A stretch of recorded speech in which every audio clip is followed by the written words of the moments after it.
Exercise 8.2।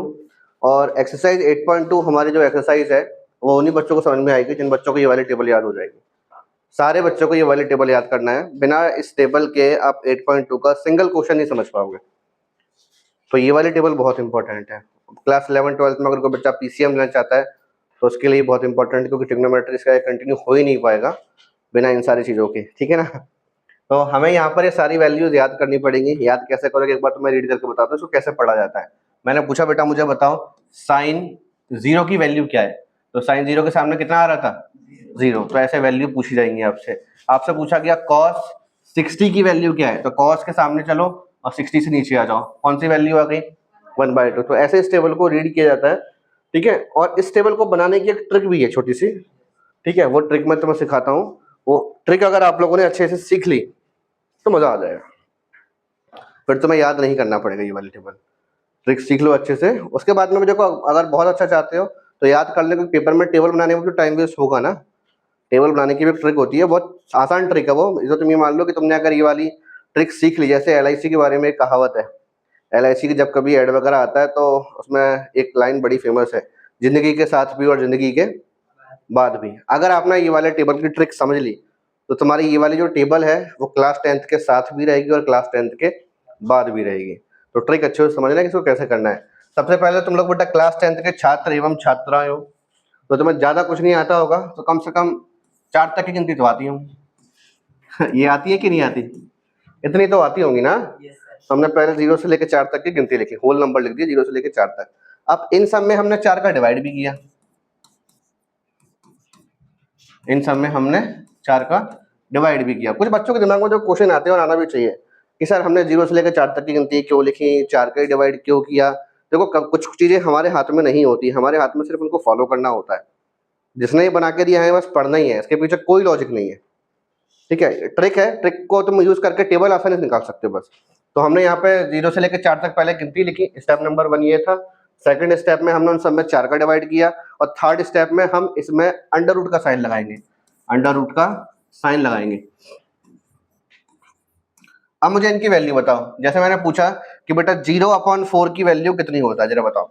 ये 0/4 cut के कितना आ गया, और रूट से बाहर निकालोगे तो ये क्या बन जाएगा, अंडर रूट 1/4 की वैल्यू शायद शायद शायद 1/2 होता है कि नहीं होता। 2 1 2, 2 2 4। अंडर रूट से बाहर निकालोगे अगर 1/2 को, तो 1 तो बेटा बाहर आके 1 बन गया, लेकिन 2 किसी का स्क्वायर नहीं होता, तो बाहर आके क्या बन जाएगा, अंडर रूट 2। रूट 3 किसी का स्क्वायर नहीं है, तो मतलब बेटा ये बाहर नहीं आएगा। लेकिन सुनो 4 तो स्क्वायर होता है ना 2 का, तो ये हमारे पास बाहर आकर क्या बन गया, 2। इसको काटोगे 4/4, कट कर कितना आ गया, 1। तो हमारे पास अंडर रूट 1 की वैल्यू कितनी होती है, 1। अंडर रूट 1 की वैल्यू कितनी होती है, 1, है ना। तो अब जरा ध्यान से चेक करो, मैंने जो वैल्यू लिखी है चेक करो ध्यान से बुक में, वो साइन की वैल्यू यही होंगी सारी की सारी। जरा चेक करो जल्दी से, साइन की वैल्यू हमारे पास यही निकल कर आई होंगी। साइन 0 की वैल्यू 0 होती है, साइन 30 की वैल्यू 1/2, साइन 45 की वैल्यू 1/√2, साइन 60 की वैल्यू √3/2, और साइन 90 की वैल्यू 1। ये मैंने पूरे की पूरी साइन वाली वैल्यूज अभी लिख दी। अब सुनो, अगर साइन की वैल्यू तुम लोगों को पता है तो तुम कॉस की वैल्यू लिख सकते हो। अब सोचो सर कॉस की वैल्यू कैसे लिख सकते हैं। कॉस की वैल्यू के लिए हमें ज़्यादा दिमाग नहीं लगाना। कॉस की वैल्यू के लिए सिंपल बस हमारे पास साइन की जो वैल्यू लिखी ना, इस तरीके से इनको उल्टा लिखना स्टार्ट कर दो, इनको ऐसे लिखना स्टार्ट कर दो, तुम्हारे पास कॉस की सारी वैल्यूज आ जाएंगी।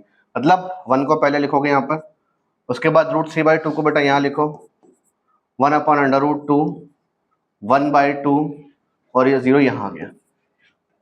कॉस की वैल्यू समझ में आ गई। हमने साइन को जस्ट उल्टा लिखा तो हमारे पास काय की वैल्यू निकल आई, यहाँ पर कॉस की वैल्यू निकल आई। टेन की वैल्यू निकालने के लिए हमें यहाँ पर साइन और कॉस को जस्ट डिवाइड करना होता है। साइन और कॉस को क्या करना है, जस्ट डिवाइड। इसलिए टेन का एक फॉर्मूला भी होता है, ध्यान रखना, वो आगे वाले एक्सरसाइजेस में हम यूज करेंगे। tan theta is equal to sine theta upon cos theta. तो वो चीज हमारे पास यहाँ पर भी यूज हो रही है इस टेबल के अंदर। मैंने अभी आप लोगों से बोला है कि बेटा tan की वैल्यू निकालने के लिए हम क्या करेंगे, साइन और कॉस की वैल्यू का डिवाइड करेंगे। तो ये चीज तुम्हारी अगली एक्सरसाइज में भी यूज होगा। तो अभी से याद रखना, सर ने बताया था कुछ ऐसा कि tan theta is equal to sine theta upon cos theta. अब जरा मुझे बताओ 0/1 कितना होगा, 0। 0/1 0, तो हमारे पास tan 0 की वैल्यू 0 आ गई। 1/2 और √3/2 को डिवाइड करोगे, 1/2 और रूट 3 अपॉन 2। यहाँ बेटा 2 से 2 कट जाएगा, क्या बचेगा 1 अपॉन अंडर रूट 3। समझ में आया ना, 1 अपॉन अंडर रूट 3। अब 10 45 की वैल्यू के लिए 1 अपॉन अंडर रूट 2 का डिवाइड 1 अपॉन अंडर रूट 2 से ही करो। अरे दो सेम चीजें डिवाइड में जब होती है तो उसकी वैल्यू हमेशा कितनी आती है, जब भी दो सेम चीजों को डिवाइड करोगे तो हमेशा उसकी वैल्यू बेटा कितनी आएगी, 1 ही आएगी। जैसे 2 अपॉन 2 करने पर कितना मिलता है, 1 मिलता है। 4 अपॉन 4 करने पर कितना मिलता है, 1 मिलता है। x अपॉन x करोगे तो 1 मिलेगा। मतलब साधारण भाषा में बोला जाए तो दो सेम चीजों को डिवाइड करोगे तो हमेशा 1 मिलेगा। इधर आ जाओ, रूट 3 अपॉन 2 को डिवाइड करो बेटा 1/2 से, तो जरा देखो जरा, रूट 3 अपॉन 2 और 1 अपॉन 2, 2 से 2 कट गया, क्या बच रहा है बेटा रूट 3 अपॉन में 1। तो रूट 3 अपॉन में 1, तो अपॉन वाले 1 को मत लिखो, आप सिंपली इसको रूट 3 लिख के छोड़ दो। और 1 अपॉन 0 क्या होगा, नॉट डिफाइन। याद कर लो इस चीज को बहुत अच्छे से कि एनीथिंग अपॉन 0 इसकी वैल्यू हमेशा इनफाइनाइट या फिर इसको हम एनडी मतलब नॉट डिफाइन बोलते हैं। ऊपर कुछ भी लिखा हो लेकिन अगर डिनोमिनेटर में 0 है तो उसकी वैल्यू आती ही नहीं है कभी, उसको हम डिफाइन भी नहीं कर सकते। तो उसकी वैल्यू या तो आप यहाँ पर इनफाइनाइट लिखना या फिर यहाँ पर आप इन शॉर्ट एनडी लिख देना, नॉट डिफाइन। ये साइन कॉस और टेन की वैल्यू निकालना आ गया। ये हमने साइन की वैल्यू कैसे निकाली, कॉस की वैल्यू कैसे निकाली और टेन की वैल्यू कैसे निकाली। अब मेरी एक बात सुनना, अगर आपने साइन कॉस और टेन की वैल्यू निकालना सीख लिया है तो फिर आपको कॉसेक की वैल्यू भी निकालना आ ही चुकी है, सेक की वैल्यू भी निकालना आ चुकी है और कॉट की वैल्यू भी निकालना आ चुकी है। एग्जाम्पल देता हूँ फिर समझना। आप लोगों को पता है कॉसेक किसका भाई है, साइन का, है ना। जैसे साइन का फॉर्मूला हम लोगों ने पी अपॉन एच पढ़ा है, तो कॉसेक का फॉर्मूला क्या होता है, एच अपॉन।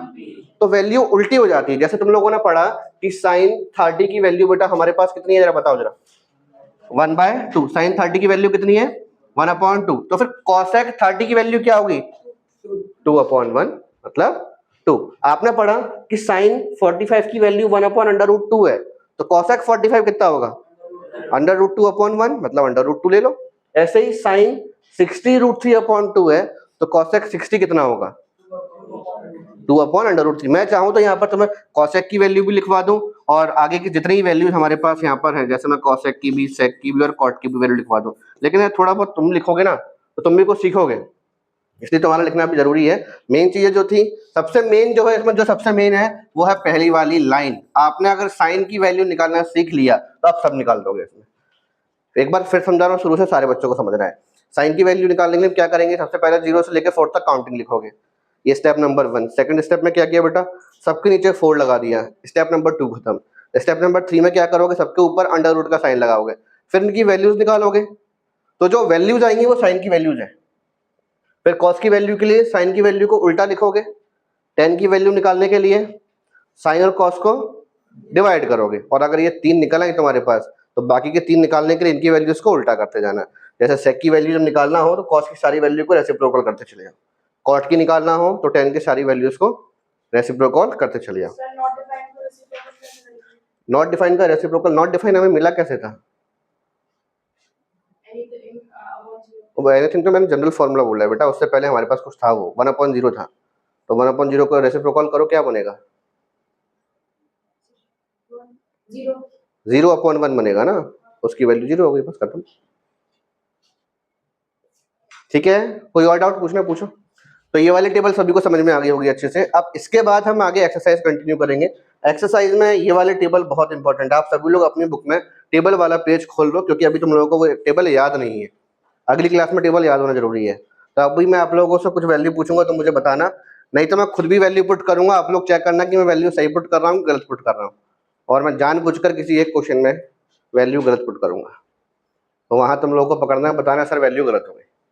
ठीक है, अब हमारे पास ये वाला क्वेश्चन है एक्सरसाइज 8.2 का पहला वाला क्वेश्चन। क्या लिखा है बेटा पहले वाले क्वेश्चन में, इसमें sine 60 cos 30 plus sine 30 cos 60। तो पहला वाला क्वेश्चन देखो यहाँ पर ध्यान से, sine 60 cos 30 plus sine 30 cos 60। अब तुम लोगों ने टेबल ओपन कर लिया, मैंने खुद ने बोला कि टेबल ओपन कर लो, आज तो तुम देखकर बोल सकते हो। साइन 60 की वैल्यू जरा चेक करना, √3/2 होती है। cos 30 की वैल्यू इज ऑल्सो √3/2, ठीक, √3/2 cos 30। नो कैसे हो गया भाई, √3/2 ही होगी। महिलाएं नो सर बोल रहे हैं, कैसी महिला बैठी हमारी क्लास में बताओ। साइन 30 की वैल्यू क्या है 1/2 और कॉस 60 की value is also very good. आगे देखो √3 का बेटा √3 से मल्टीप्लाई किया तो ऐसे 2 का 2 से मल्टीप्लाई करोगे तो 4 हो जाएगा। अनुज 1 1 जा 2 2 जा। जब डिनोमिनेटर सेम होंगे ना, जब डिनोमिनेटर सेम होंगे तो ऊपर वाले न्यूमरेटर को हम डायरेक्टली प्लस कर देंगे। 3 + 1 लिखा है ना, तो यहाँ पर हमने लिखा 3 + 1 कितना आ गया 4/4 कट कर कितना आ जाएगा बेटा ये 1। तो पहले वाले पार्ट का 1 ही आंसर है। देखा question number 1 answer is also 1। Second वाले पार्ट पर आते हैं अब। सेकंड वाला पार्ट, सेकंड वाले पार्ट में बेटा क्या लिखा जाए देखो ध्यान से, 2 tan square 45 plus cos square 30 minus sine square 60। अब जरा देखना ध्यान से, हमारे पास यहाँ वैल्यू जो लिखी हुई है 2 tan स्क्वायर 45, इसका मतलब है tan 45 की वैल्यू का स्क्वायर निकालना है। तो पहले मैंने 2 लिखा, tan स्क्वायर 45 मतलब tan 45 की वैल्यू क्या होती है 1, तो इसका स्क्वायर प्लस cos स्क्वायर 30 और cos 30 की वैल्यू √3/2 इसका स्क्वायर माइनस साइन स्क्वायर 60 कितना होगा बेटा √3/2 इसका स्क्वायर। अब बताना 2 1 का स्क्वायर 1 प्लस √3 का स्क्वायर बेटा 3 2 का स्क्वायर 4 √3 का स्क्वायर 3 एंड 2 का स्क्वायर 4 है ना। यार देखो यार प्लस का 3/4 और माइनस का 3/4 डिशोम कट गए, क्या बचा 2 1 जा 2। This is the required answer. Any type of समस्या कन्फर्म समझ में आ गया। आगे वाले पार्ट पर चलो, थर्ड वाले पार्ट पर आ जाओ। थर्ड वाले पार्ट में अब हम यहाँ पर डायरेक्ट वैल्यू पुट करने वाले हैं, ठीक है। ऊपर देखो बेटा क्या लिखा है cos 45 डिग्री, cos 45 की वैल्यू 1/√2 होगी, जरा चेक करो 1 और एक और चीज, तो मैं थोड़ा सा क्वेश्चन को आसान बनाने का तरीका बताता हूँ, जिससे तुम्हारा क्वेश्चन थोड़ा आसान हो जाएगा। और आप लोग चाहो तो ऐसा बोर्ड पे भी कर सकते हो, पूरे नंबर मिलते हैं। आप लोग सारे बच्चे एक चीज जानते हो कि हमारे पास फ्रैक्शन में ये जो लगा रहता है ना, ये जो साइन, इसको हम लोग अपॉन जो बोलते हैं, cos 45 degree upon sec 30 plus cos sec 30। तो इस रेड वाली लाइन का मतलब क्या है डिवाइड है कि नहीं है। तो इसको अगर मैं मुझे मालूम है कि इसका मतलब डिवाइड है, तो मैं इसको क्या ऐसे लिख सकता हूँ cos 45 डिवाइड और ब्रैकेट में लिखना पूरा का पूरा जो भी कुछ दिया है। बताओ ऐसे लिख सकते हैं क्या, ऐसे लिखने की आदत डालो, चीजें थोड़ा सा आसान हो जाएगी। बहुत आसान नहीं होंगी, ऐसा नहीं होगा कि चीजें बिल्कुल बहुत ही सिंपल हो जाए, लेकिन पहले से आसान हो जाएंगी। करके देखना डिफरेंस समझ में तुम्हें आ जाएगा। एक बार वैसे भी करके देखो, एक बार ऐसे भी करके देखो, तो तुम लोग खुद बोलोगे कि सर ऐसे ज्यादा आसान पड़ता है। अब यहाँ पे वैल्यू पुट करेंगे हम, cos 45 की वैल्यू बेटा 1/√2 डिवाइड का साइन, अब ब्रैकेट में वैल्यू पुट करो sec 30, ओए होए ओए होए रुको रुको, sec 30, sec किसका उल्टा है cos का उल्टा है, क्योंकि cos 30 हमारे पास कितना होता है √3/2, cos 30 कितना होता है √3/2, तो sec 30 निकालने के लिए मुझे cos को उल्टा करना पड़ेगा ना, तो 2/√3 फिर आगे चलो बेटा प्लस cosec 30 sin 30 का उल्टा होगा, तो sin 30 1/2 होता है, तो ये कितना हो गया 2/1 बोल सकता हूँ इसको मैं, कोई दिक्कत नहीं ना इसमें किसी को। चलो अब आगे चलते हैं, 1/√2 डिवाइडेड बाय, अच्छा एक बात बताओ √3 और 1 का एलसीएम क्या होगा। अब जरा इसमें दिमाग मत लगाना, अगर दो अलग अलग डिनोमिनेटर है उसमें से कोई एक 1 है, क्रॉस मल्टीप्लाई करके आंसर डायरेक्ट निकालो, क्योंकि एक तरफ 1 दिख गया ना मुझे यहाँ पर, डायरेक्ट क्रॉस मल्टीप्लाई करना है। 1 का 2 से करोगे तो कितना आएगा 2, √3 का 2 से करोगे तो कितना आएगा 2√3, और √3 का 1 से किया तो ये समझ में आ गया ना, समझ में आ गया ना। अब आगे बढ़ते हैं। अब देखो यार 2 + 2/√3, क्या प्लस माइनस कुछ हो सकता है क्या, कुछ नहीं प्लस हो रहा है इसमें, क्योंकि एक के पास √3 और एक नॉर्मल बिना रूट वाला नंबर है ना, तो प्लस माइनस नहीं होगा। जैसे आप x को y के साथ प्लस नहीं कर सकते, ऐसे ही √3 और √2 भी प्लस नहीं हो सकता, या फिर √3 + 2 ये भी प्लस नहीं हो सकता। सेम रूट वाले नंबर होंगे तो ही प्लस होगा, वरना नहीं होता। तो इसको अब मल्टीप्लाई भी नहीं होगा तो कुछ नहीं होगा। अब ये डिवाइड का साइन है, इसको हम रेसिप्रोकल कर दें, और जब ये रेसिप्रोकल होगा तो फिर ये साइन किसका बन जाएगा, तो √3, तो छोटी क्लास में बहुत किए होंगे, 2 + 2/√3। यहाँ तो कोई समस्या नहीं है ना किसी को। अब आगे आ जाओ 1/√2। अब एक काम करो बेटा मल्टीप्लाई कर लो, रूट 1 का रूट 3 से मल्टीप्लाई किया तो क्या आ गया, √3, और √2 का मल्टीप्लाई 2 से किया तो कितना आ गया, 2√2, और √2 का मल्टीप्लाई 2√3 से करा तो रूट वाला रूट से मल्टीप्लाई हो जाएगा, तो हमारे पास 2, वेरी गुड, 2√6। ये यहाँ तक समझ में आ गया होगा, है ना। अब इसके बाद हम जो चीज करने वाले हैं वो हम करेंगे क्लास 9th की। क्लास 9th में तुम लोगों ने एक शब्द सुना होगा शायद से, रैशनलाइजेशन। रैशनलाइजेशन का मतलब क्या होता है, जैसे तुम लोगों ने गीता में पढ़ा होगा, नहीं पढ़ा होगा तो मूवी में सुना ही होगा कि श्री कृष्ण भगवान कहते हैं कि जब जब धरती पर धर्म की हानि होती है, पाप बहुत ज़्यादा बढ़ जाता है, तब मैं अवतार लेता हूँ। ऐसे ही रैशनलाइजेशन में भी किसी ने अवतार लिया है, जिसने अवतार लिया उसका नाम रैशनलाइजेशन है। अब रैशनलाइजेशन का काम क्या है, काम समझो। उसका काम है अंडर रूट में से रूट को उड़ाना। डिनोमिनेटर में जो अंडर रूट का साइन होता है ना, डिनोमिनेटर में से अंडर रूट के साइन को उड़ाना। अब आपको दिख रहा होगा कि डिनोमिनेटर में 2 जगह अंडर रूट का साइन लगा है।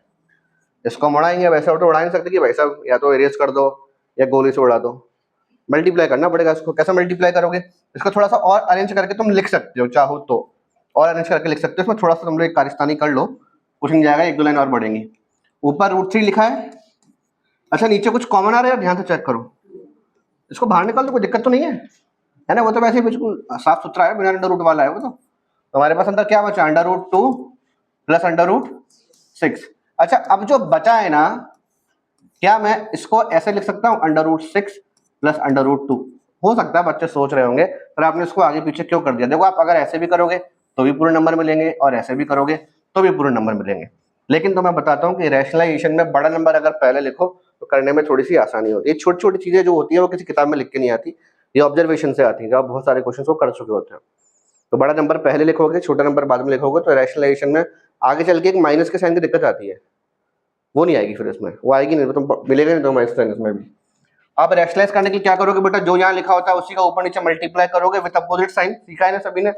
यहाँ √6 प्लस √2 है, तो ऊपर √6 माइनस √2 और नीचे भी √6 माइनस √2। अब आगे देखो बेटा, √3 का मल्टीप्लाई √6 से करो, क्या हो जाएगा, √18, वेरी गुड। √3 का √2 से किया √6, यहाँ 2 लिखा है, लिख रहने दो। अब यहाँ देखो बेटा, a प्लस बी और a माइनस बी क्या होता है, a² माइनस b², तो ये √6 का स्क्वायर हो जाएगा, और यहाँ पर ये √2 का स्क्वायर हो जाएगा। अब आगे देखना, √18 माइनस √6, 2 लिखा है, √6 का स्क्वायर, स्क्वायर से अंडर रूट कट जाएगा, क्या बचा, स्क्वायर से अंडर रूट कट गया, क्या बचा, 2। अब आप चाहो ना √18 को ये लिख सकते हो, जैसा 18 लिखा हमने यहाँ पर, 2 9 जा, 3 3 जा और 3 1 जा, 3 का पेयर बना कि नहीं बना, तो 3 बाहर आ गया, पेयर बन गया ना, 3 का बाहर आ जाएगा, 2 का नहीं बना तो 2 अंदर आ गया, माइनस √6, 2 6 माइनस 2 कितना होगा बेटा, 4, मल्टीप्लाई कर दो, यहाँ कितना बच्चा, 3 √2 माइनस √6 अपॉन में 2 4 जा, ये आंसर है इसका, ये आंसर है इसका। Question number 4, sin 30 plus tan 45 minus cosec 60। जैसे मैंने बताया था इसको वैसे ही लिखो, sin 30 plus tan 45 minus cosec 60, और ये डिवाइड का साइन, ये डिवाइड का साइन है ना, अपॉन लगा हुआ है। उसके बाद जो कुछ बच रहा है सब ब्रैकेट में लिखना, ध्यान रखना, sec 30 plus cos 60 plus cot 45। आगे देखो, अब सारी वैल्यू पुट करना है, वैल्यू पुट करना बहुत ध्यान से, कोई भी गलत वैल्यू पुट कर दी, क्योंकि देखो आगे कैलकुलेशन तो इसकी 1 या 1.5 पेज में भी होने वाली है, लेकिन वैल्यू शुरुआत में गलत पुट कर दी आपके पास, आप इतने कॉन्फिडेंट रहोगे कि मैं पूरा करके आया हूँ, मेरे पूरे नंबर मिलेंगे, लेकिन तुम शुरुआत में वैल्यू गलत पुट कर चुके थे, तो वो मेहनत भी पूरी बेकार जाती है। sin 30 की वैल्यू 1/2, अब मैं कोई वैल्यू गलत पुट करने वाला हूँ। अब मैं वैल्यू तुम लोगों से नहीं पूछूंगा, मैं सारी वैल्यू खुद पुट करूंगा, तुमको पकड़ना है सर आपने ये वाली वैल्यू गलत पुट करी है, ठीक है ना, ध्यान से। tan 45 की वैल्यू, अच्छा शायद होती होगी, बन चेक करना है सर, गलत भी पुट कर सकते हैं कोई एक वैल्यू, तुम लोग हमारे सामने बुक खुली हुई है। cosec 60 क्या होगा, sin 60 का उल्टा होगा, √3/2 का उल्टा 2/√3। sec 30 की वैल्यू क्या होगी? अच्छा cos 30 की वैल्यू क्या, किस चीज की वैल्यू गलत लिखी है?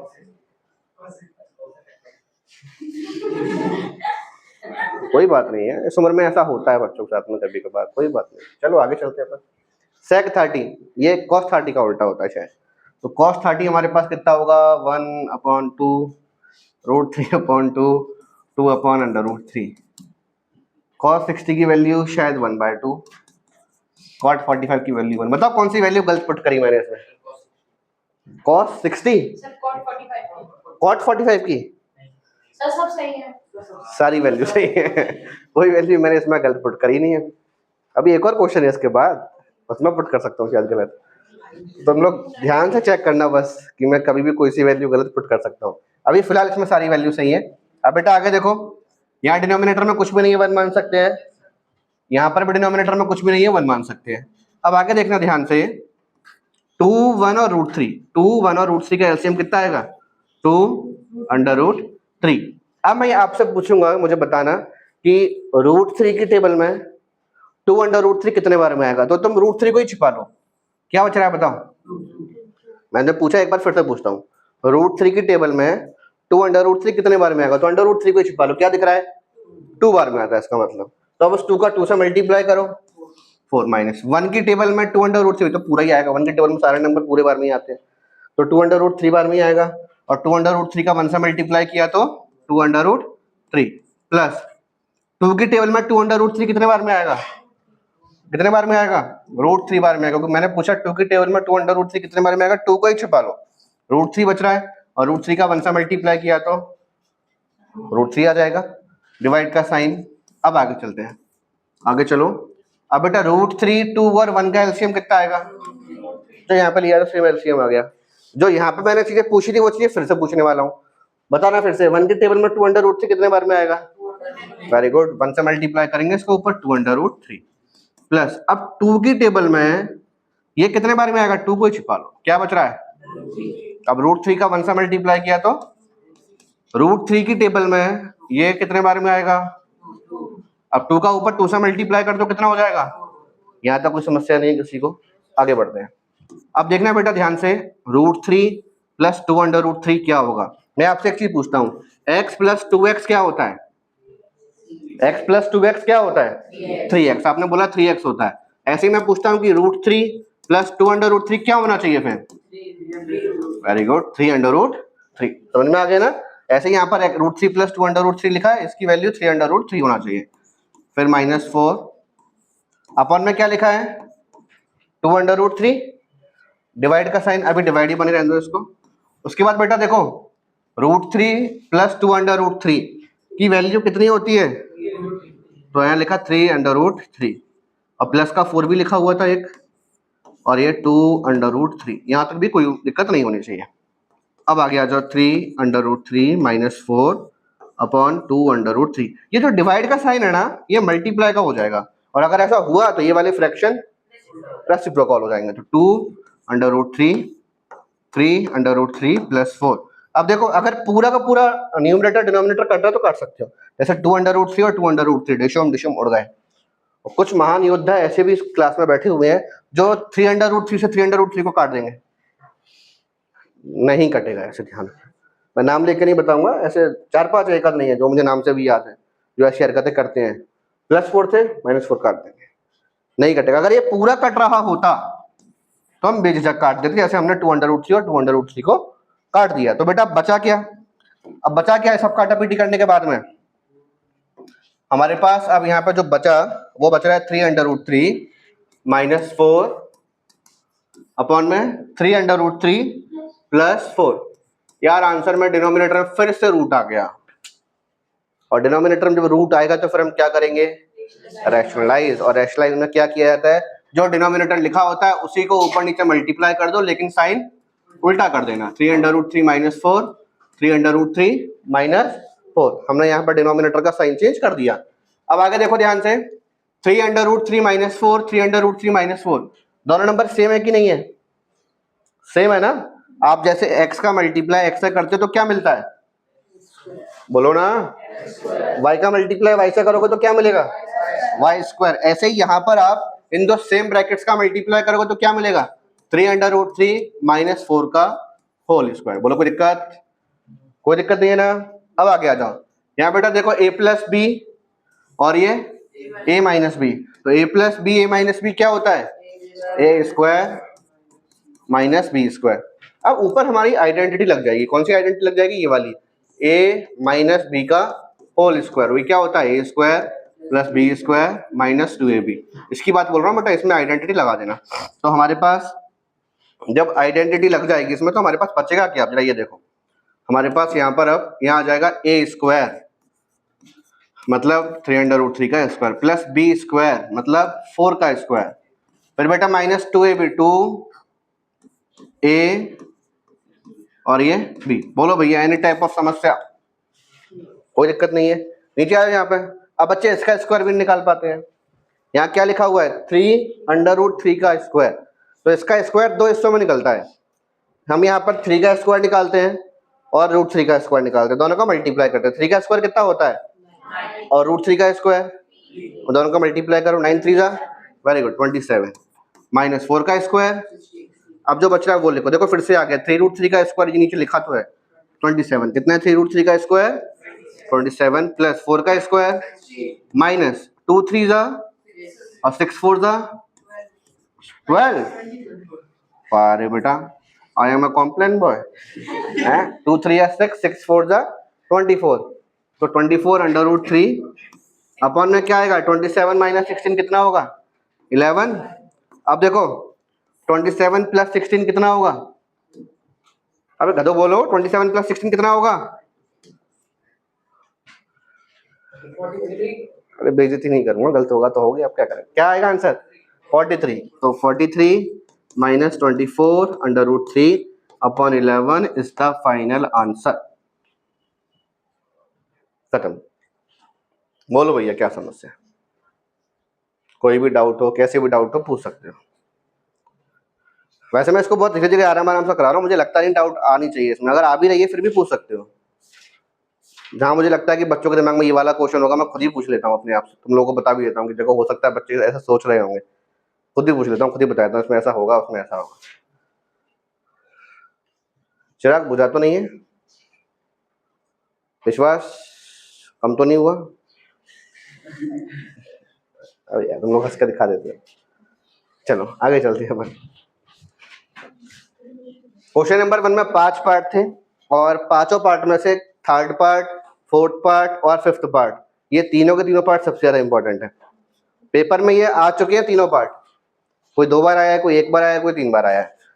अब इसका फिफ्थ वाला पार्ट हम करने जा रहे हैं। क्या लिखा है फिफ्थ वाले पार्ट में 5 cos square 60 degree, 5 cos square 60 degree plus 4 sec square 30 degree minus 10 square 45 degree. Divide का साइन हमने देखो न्यूमरेटर सारा का सारा नोट कर लिया, अब उसके बाद डिवाइड का साइन आ गया। अब दूसरा वाला डिनोमिनेटर नोट करो, sine square 30 plus cos square 30। आगे चलते हैं, अब आगे देखना बेटा 5 cos स्क्वायर 60 मतलब cos 60 की वैल्यू का हमें स्क्वायर निकालना है। cos 60 की वैल्यू कितनी होगी 1/2, तो 1/2 का स्क्वायर निकलेगा 1/2 का स्क्वायर प्लस 4 sec स्क्वायर 30 मतलब sec 30 की वैल्यू का स्क्वायर।